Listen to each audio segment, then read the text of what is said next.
Gloria al Señor. ¿Cuántos están listos para la palabra del Señor? Puedes decirle, háblame Señor, háblame Señor. Lucas capítulo 8, versos del 22 al 25. Y comenzamos hace varias semanas una serie, ¿a quién temes? ¿Te has preguntado eso? ¿A quién temes? ¿A quién temes?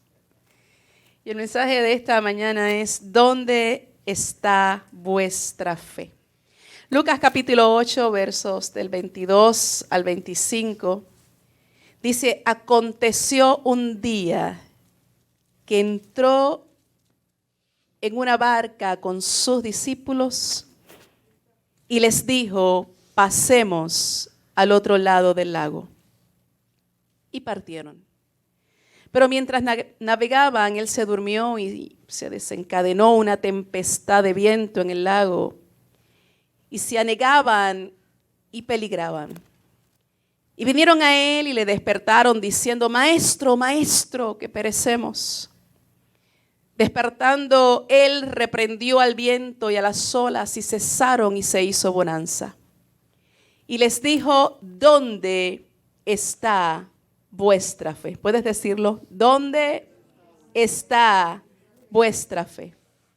Y atemorizados se maravillaban y se decían unos a otros, ¿quién es este que aun los vientos y a las aguas manda y le obedecen? Podemos sentirte en medio de nosotros. Y aunque no te sintiéramos, sabemos que estás porque lo prometiste. Te agradecemos en esta hora, Señor. Te agradecemos por la mesa que has preparado, por el buen pan que has servido, por el agua fresca, Señor, que está presente aquí, Señor. Oro para que donde quiera se escuche esta voz, tu palabra saque a libertad y tu voz haga cesar vientos, grandes olas y acalle la tormenta que muchos llevan por dentro. Confieso mi incapacidad y te suplico en esta hora, Señor, que seas tú mismo quien hables y quien ministres con poder. Para la gloria y la honra de tu nombre te lo suplicamos en esta hora. Amén y amén. ¿Lo puedes decir? Háblame, Señor. Aleluya. ¿A dónde está vuestra fe? ¿Dónde está vuestra fe? Qué gran pregunta esta. Sugiere que la fe es algo que se tiene que ver. Esta pregunta sugiere que la fe es algo que debe ser exhibido en todo tiempo, inclusive en la noche cuando el barco se me está llenando de agua. Y yo sé muy bien que hay noches y hay noches. Amén. De igual manera, no todas las tormentas son iguales. ¿Cuántos se han dado cuenta de eso? Hay tempestades, hay tormentas que nos hacen temblar. Y si somos honestos, todos nosotros en esta mañana tenemos que aceptar que en algún momento ante esas tormentas nosotros hemos sentido temor. Hemos sentido miedo. Como yo mencionara en el primer mensaje de esta serie, ¿a quién temes? Usted sabe que el temor no es malo en sí mismo. Que el temor incluso puede salvaguardar nuestras vidas, ya que el temor realmente es un estado emocional que surge cuando usted percibe una situación de peligro. Y como ya mencionáramos, el temor se ha definido como la expectación que usted puede tener, un recelo que surge en usted ante una situación de peligro. Entonces, dentro de ciertos límites, el temor no es malo en sí mismo. Lo que debemos entender es que una cosa es miedo y otra cosa es cobardía. Dígalo, no es lo mismo. No es lo mismo. Porque cobardía es ausencia de valor, determinación y voluntad. Fíjese lo que es cobardía. Si usted lo busca en el diccionario, usted lo encuentra. Ausencia de valor, determinación y voluntad para actuar cuando es necesario esta palabra es clave, cuando es necesario ante una situación que potencialmente es peligrosa o comprometedora. Entonces, la cobardía realmente es una falta de confianza en Dios, que nos lleva a ser personas tímidas, desganadas e indecisas. Y esto nos convierte en cristianos que son inefectivos. Personas, y lamentablemente, situaciones como las que estamos viviendo sacan a relucir precisamente eso. ¿Por qué? Personas que creen en Cristo, pero creen con temor. Personas que dicen creer la palabra de Cristo, pero la realidad es que creen con una sensación y un sentimiento de fracaso. Que creen, pero creen con escasez. Que creen, pero creen con opresión en lugar de creer libres del temor. Y con la entera seguridad de que el Todopoderoso está a su favor. ¿Cuántos genuinamente creen que el Todopoderoso está a nuestro favor?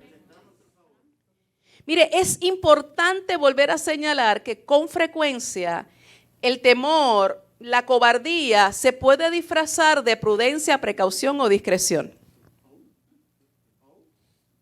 Y de pronto nos encontramos nosotros diciendo, no, yo no tengo miedo. Usted lo ve mucho en los varones, con mucho respeto.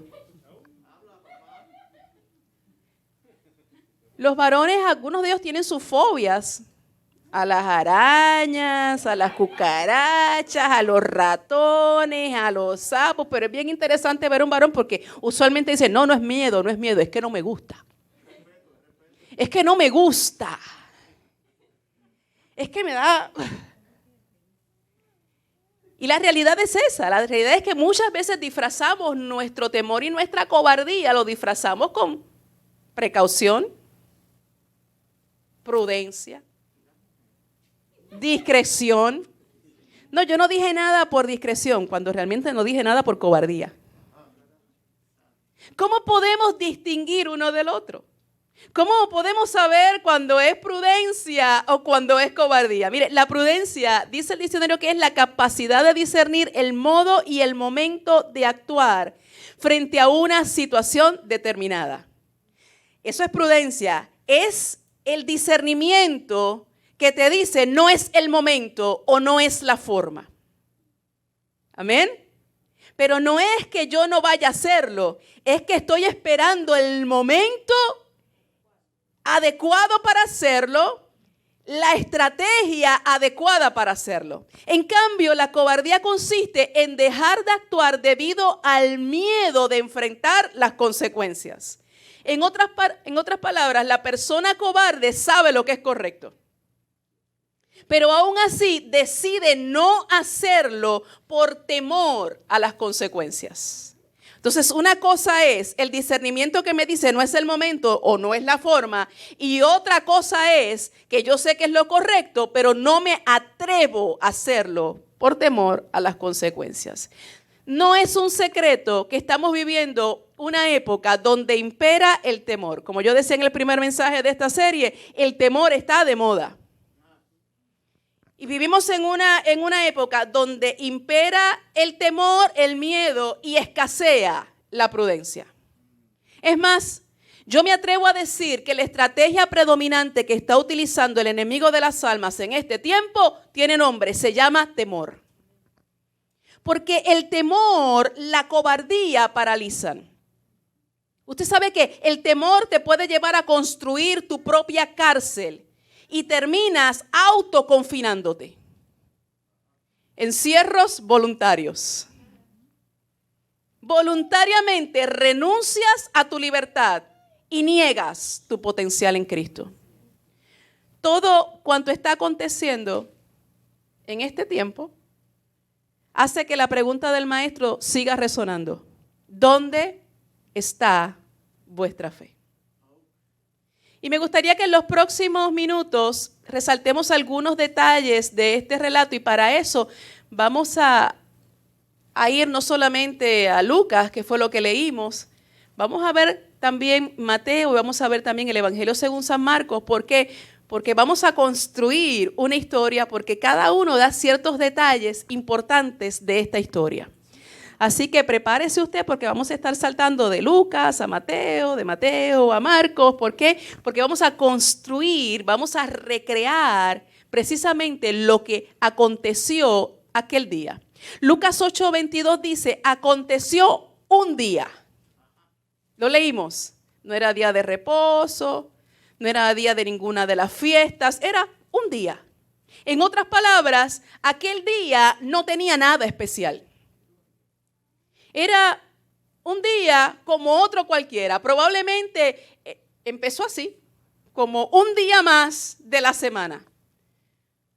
Lo que probablemente no imaginaron los discípulos del Señor al comenzar aquel día es que al terminar el día ellos se enfrentarían semejante tempestad que cuestionaría su fe. Usted sabe que hay tempestades que cuestionan nuestra fe. Hay tempestades que nos hacen preguntarnos, incluso pueden provocar que otros se pregunten, ¿dónde está tu fe? Hay situaciones que usted las ve venir y de alguna manera usted se prepara para ellas. ¿Qué ha pasado? Que usted lo percibe, que usted lo ve, usted ve ya el problema, la tempestad formándose y usted puede decir, por aquí viene problema. Usted de alguna manera se prepara para eso, pero hay otras que nos toman por sorpresa. Usted no lo pensó, usted no lo imaginó, usted no lo vio venir. Y este es el caso precisamente de los discípulos. Son esas tormentas y situaciones que revelan precisamente lo genuino de nuestra fe. Si usted va a Marcos capítulo 4, en el verso 35, allí se da un detalle más.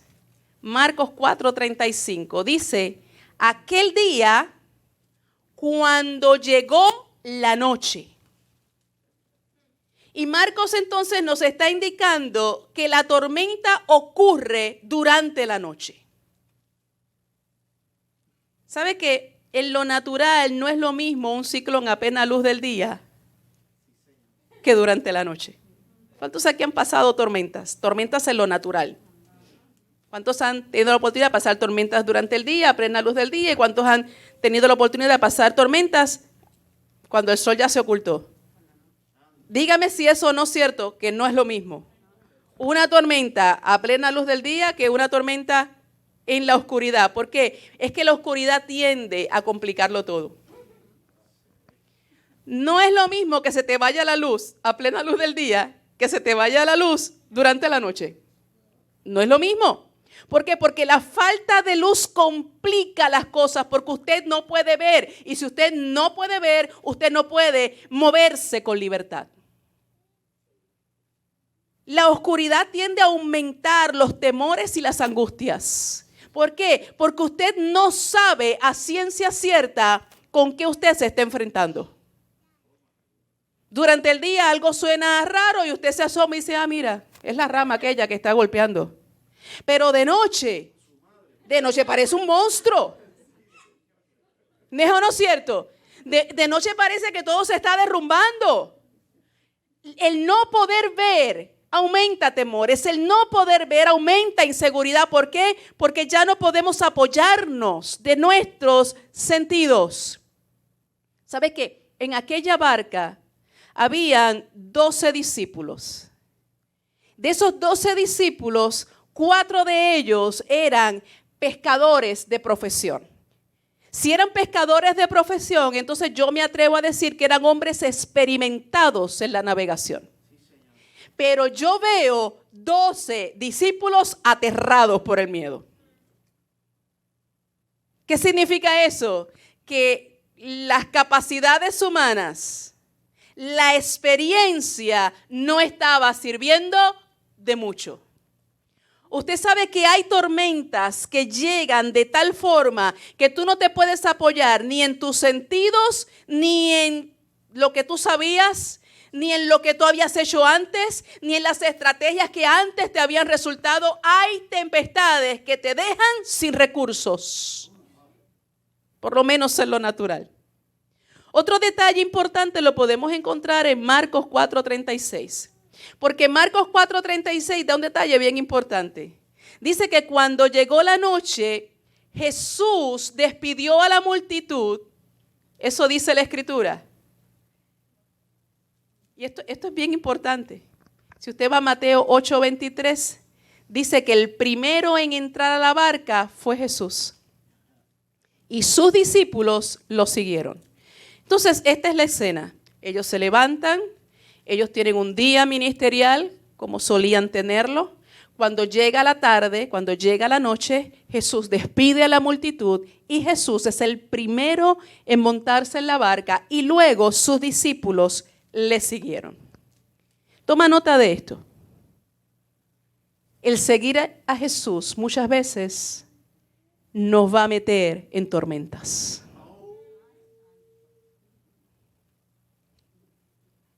La gente no quiere escuchar esto. La gente quiere escuchar que vienen a Cristo y todo les va a salir bien.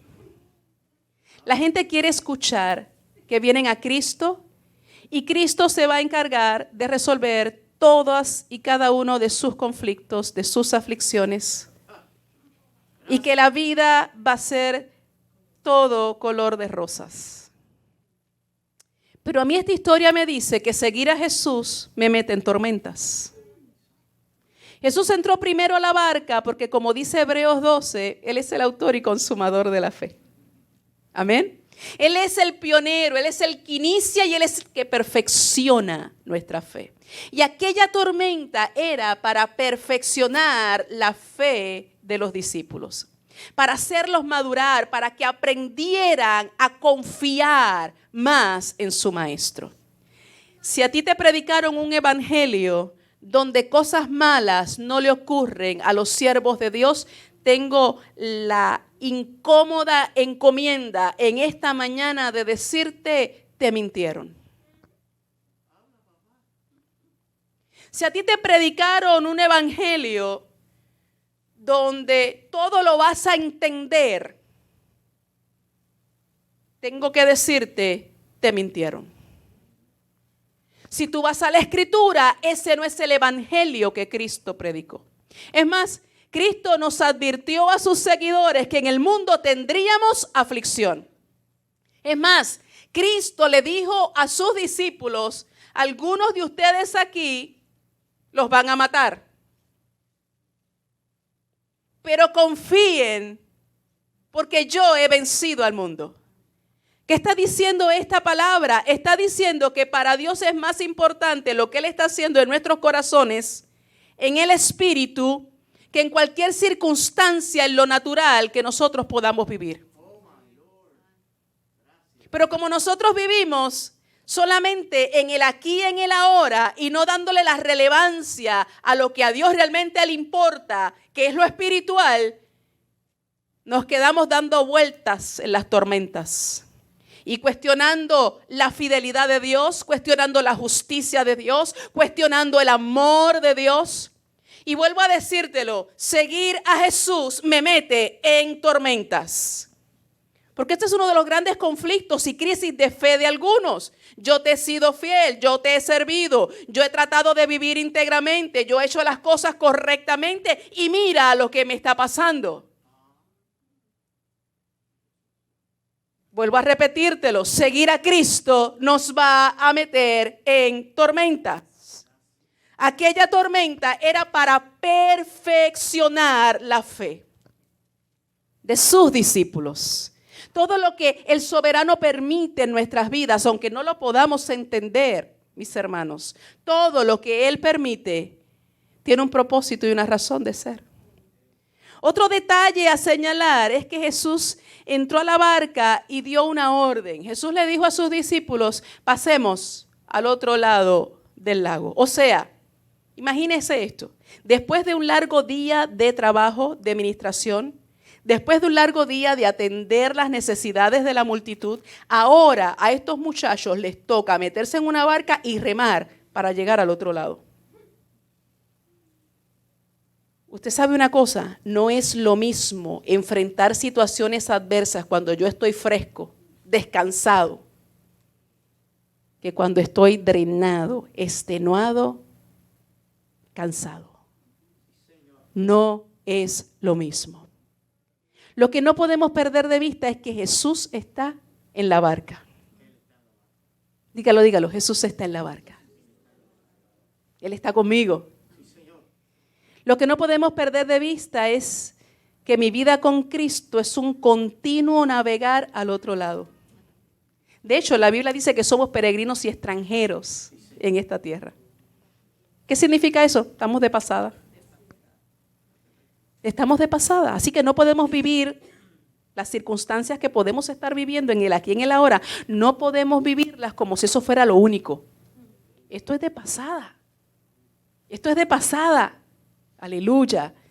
Y en ese viaje, en ese cruzar al otro lado, siempre vamos a enfrentar tormentas, desafíos y retos de fe. Y mi fe en Cristo, en su palabra, en su promesa, tiene que verse. Mi fe en Cristo tiene que notarse. Si Él dijo, crucemos al otro lado, ¿sabe que ahí ya en eso hay una garantía de que vamos a poder cruzar al otro lado?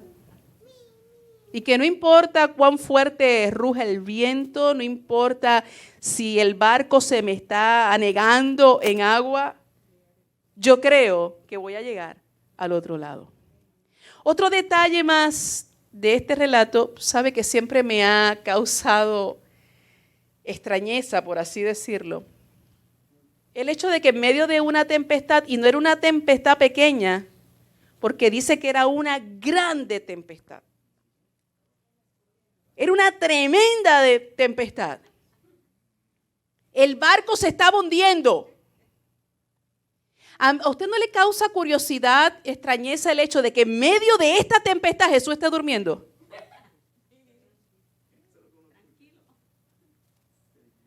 ¿Usted se imagina el ruido, el viento, las olas, los gritos de los discípulos, el agua cayendo, los truenos, los rayos? ¿Cómo podía? ¿Cómo podía Jesús estar dormido? La verdad es que ninguna cosa es imposible ni difícil para el Señor. Incluso puede dormir en una tempestad.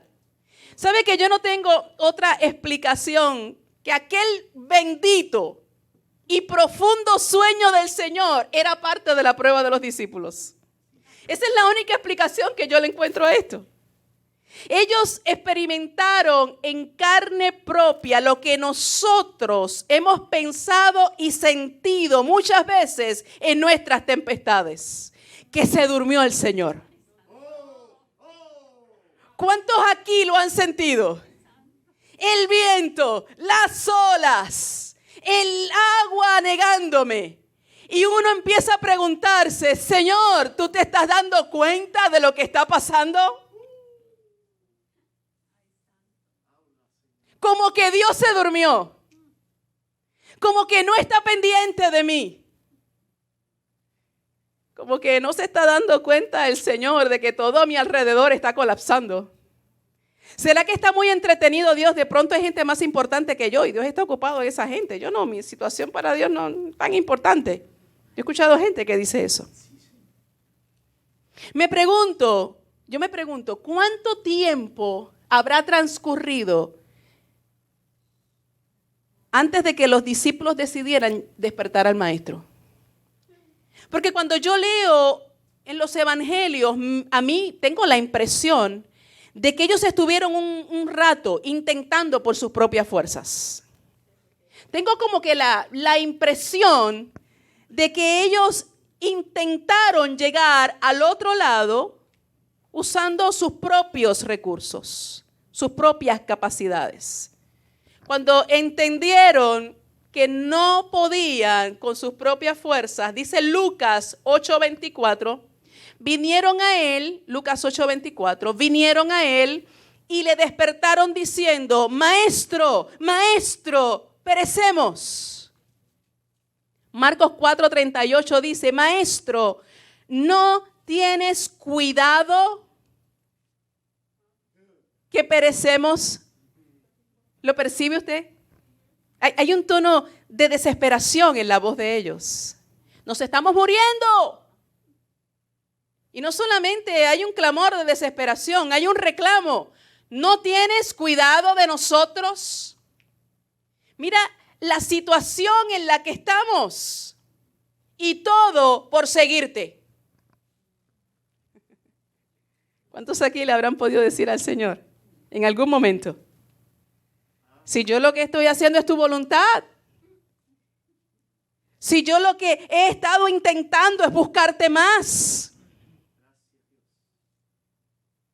Mira lo que me ha sobrevenido. Mire, aquí hay más miedo que la realidad. Confianza en el Señor. ¿Usted lo percibe? La realidad es que aquí hay más miedo por desconfianza que un clamor de fe genuino. Los discípulos estaban con Jesús, pero no habían aprendido a descansar y a confiar en Jesús. ¿Lo escuchó? Ellos estaban con Jesús. Jesús estaba con ellos en la barca, pero ellos realmente no estaban confiando y descansando en el Señor. ¿Sabía usted que hay oraciones que son gritos de desconfianza por falta de una fe auténtica? Es curioso ver que aunque Jesús estaba con ellos en el bote, Jesús no fue la primera opción para salir de aquella situación. Ellos confiaron primero en sus propias fuerzas y capacidades. Es probable que la seguridad de ellos radicaba en mantener aquel bote a salvo el mayor tiempo posible. Es probable que ellos estaban en el empeño y en la tarea de que si logramos resistir esto, la tormenta se va a mover y nosotros vamos a poder llegar al otro lado. Despeinado, estropeado, pero nosotros vamos a llegar. Así que esto es aquí la ley de supervivencia. Mientras nos mantengamos vivos, hay esperanza. Si logramos que esto no se hunda y resistimos todo lo más que podamos, quizás haya esperanza de sobrevivir. Usted sabe que podemos seguir a Jesús, podemos tener a Jesús dentro del bote, pero eso no significa que estamos reposando en Él. Eso no significa que nuestra confianza está en el Señor. Y la pregunta que sigue retumbando a través de los siglos es: ¿dónde está vuestra fe? ¿Dónde está vuestra fe? Yo creo que esta pregunta nos confronta con nuestra realidad de fe. Usted sabe que las pruebas revelan si mi fe en Jesús es una fe genuina o es una fe artificial. Las pruebas lo revelan. Mientras todo está bien, podemos cantar. Podemos brincar, podemos saltar, podemos predicar, podemos testificar. Pero las tempestades, las pruebas van a revelar si todo lo que yo he cantado, si todo lo que yo he declarado, si todo lo que yo he predicado, si todo inclusive lo que yo he orado realmente es producto de una fe genuina. ¿O es una fe artificial? Sin sustancia, sin esencia. Pura cáscara, pura paja, pero nada de semilla.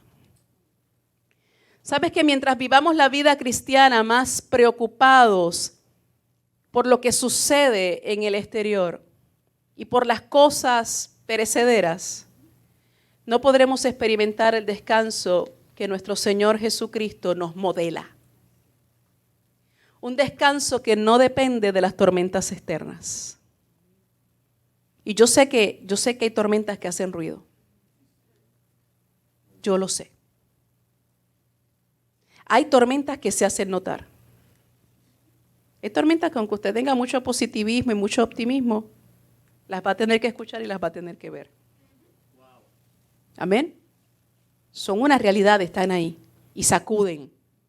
Y estremecen. Y asustan. Y nos confrontan con nuestra debilidad. Nos confrontan con nuestra fragilidad.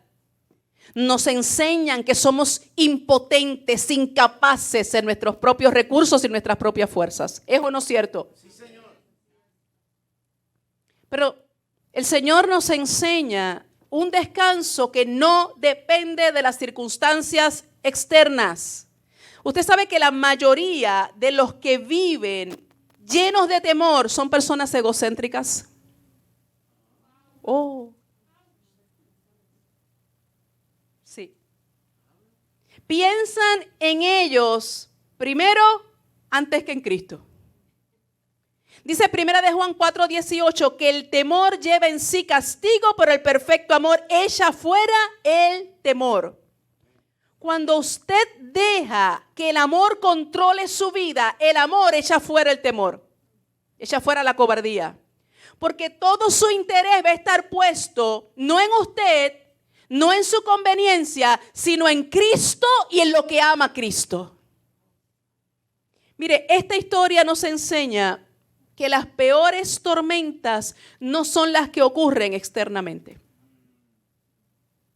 sino aquellas que se desatan dentro de nosotros, en nuestra mente, en nuestro corazón, en nuestras emociones. Esas que provocan crisis de fe. ¿Has pasado por esas tormentas que te llevan a cuestionarte todo lo que tú creías acerca de Dios o todo lo que tú creías saber acerca de Dios? Porque tú predicabas y confesabas que Dios es bueno hasta que te pasa algo malo. Predicabas y confesabas y cantabas acerca de la justicia del Señor hasta que Dios hace algo que te parece a ti que no es muy justo. Y tú entras en una crisis de fe. En donde todo lo que he dicho creer está cuestionado y está en entredicho. Son esas crisis que hacen mucho ruido y provocan dudas en nosotros. Provocan temores que nos llevan incluso a paralizarnos.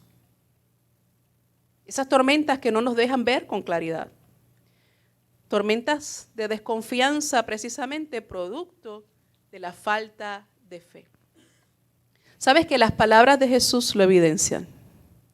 Dice la Escritura que cuando Jesús se despertó, cuando la palabra viva fue despertada en aquel bote a punto de naufragar, esa palabra fue capaz de reprender el viento, calmar las olas y aquietar no solamente la tempestad externa, sino la que llevaban los discípulos por dentro.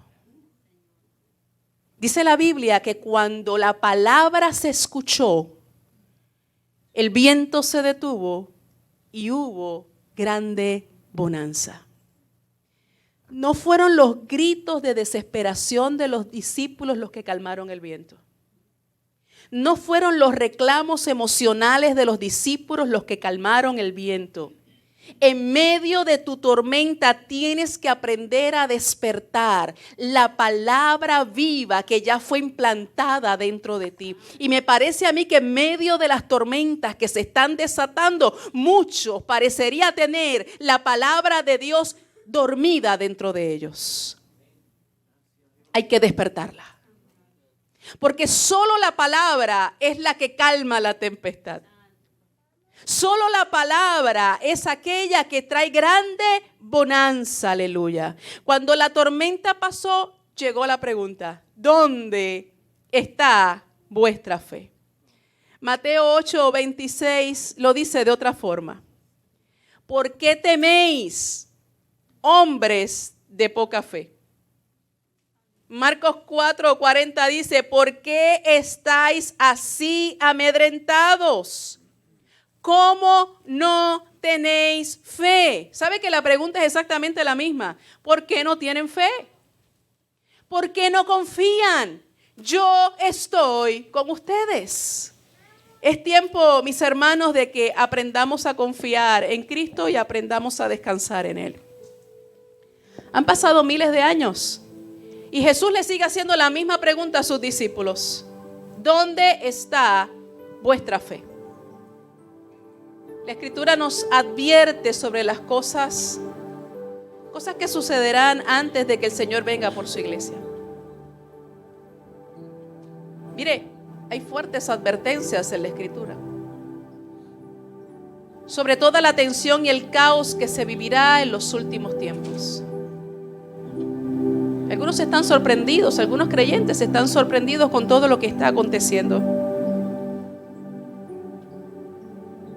La realidad es que ya ha sido declarado, ya ha sido establecido, ya ha sido profetizado.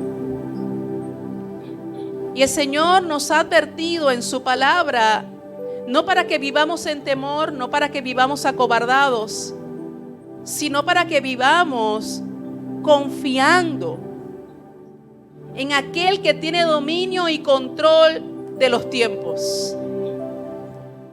Porque si cosas que fueron profetizadas hace miles de años atrás se están cumpliendo hoy, ¿qué te debería decir eso? Te debería decir que el soberano tiene control de los tiempos, de las ocasiones.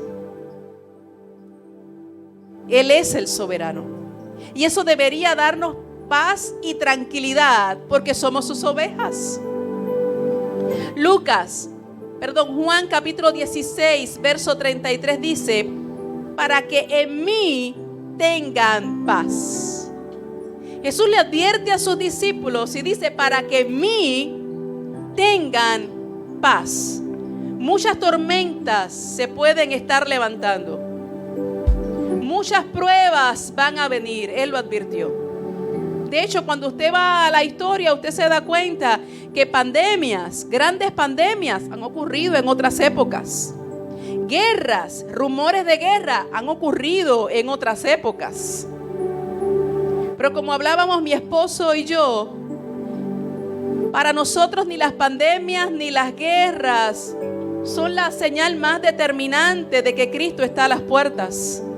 Porque vuelvo a decir, pandemia, guerras, crisis económicas han ocurrido en otros momentos y en otros momentos se han levantado profecías que declaran que Cristo viene pronto y han puesto señales y han puesto fecha para la venida de Cristo. Vaya historia, usted se va a dar cuenta de eso.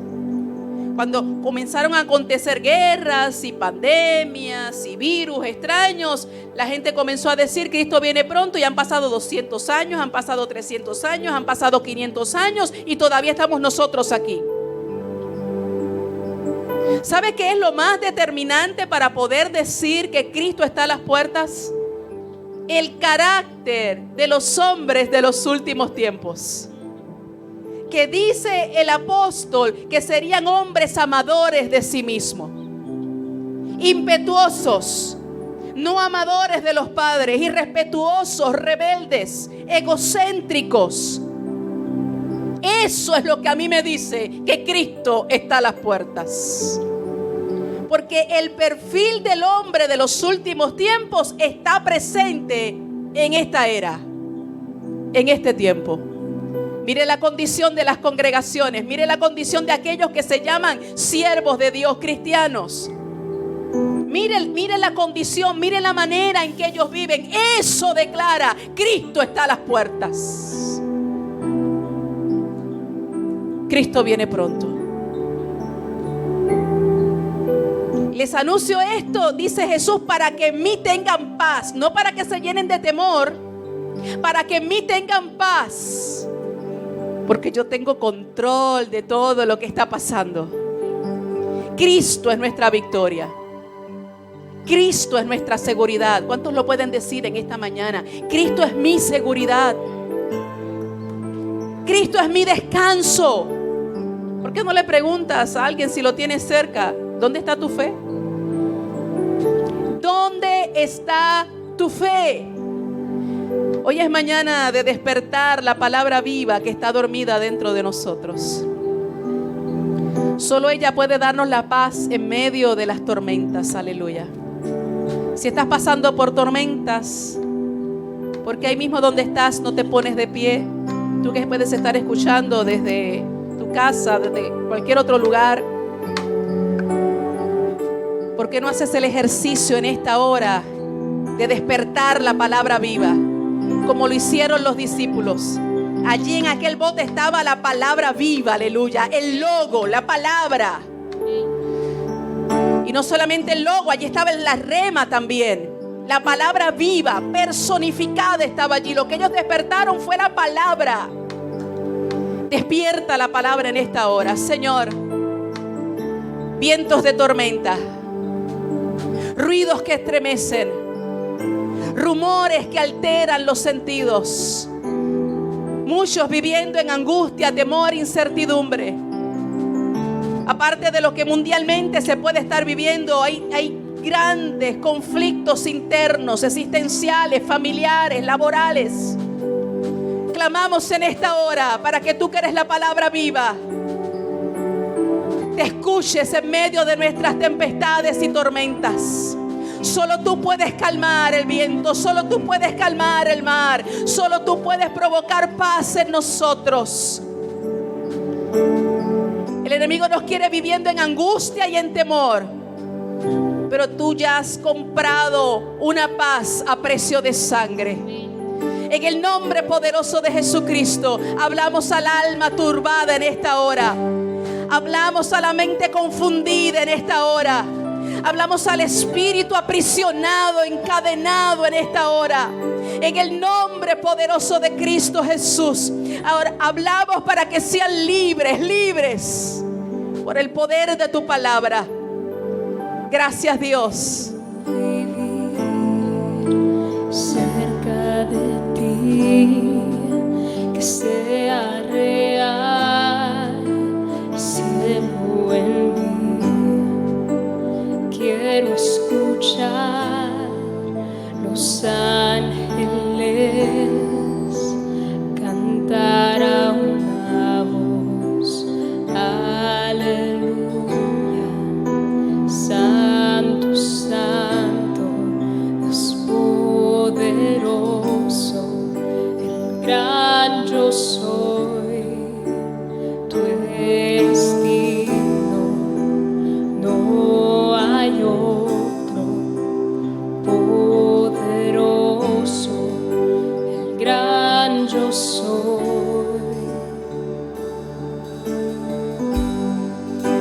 Quiero estar cerca de tu corazón, amar tu palabra, escuchar tu voz y ver huesos secos con vida otra vez, cantar a una voz.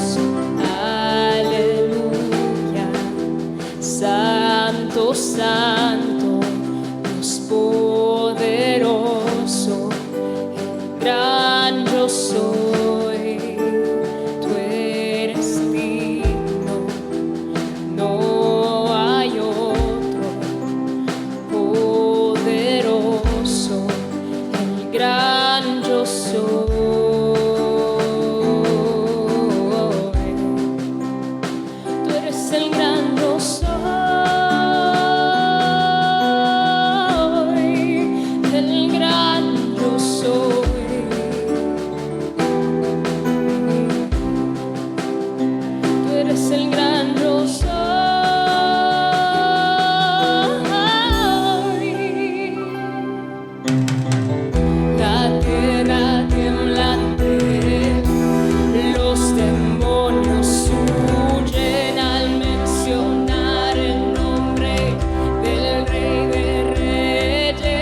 lo creen. Los demonios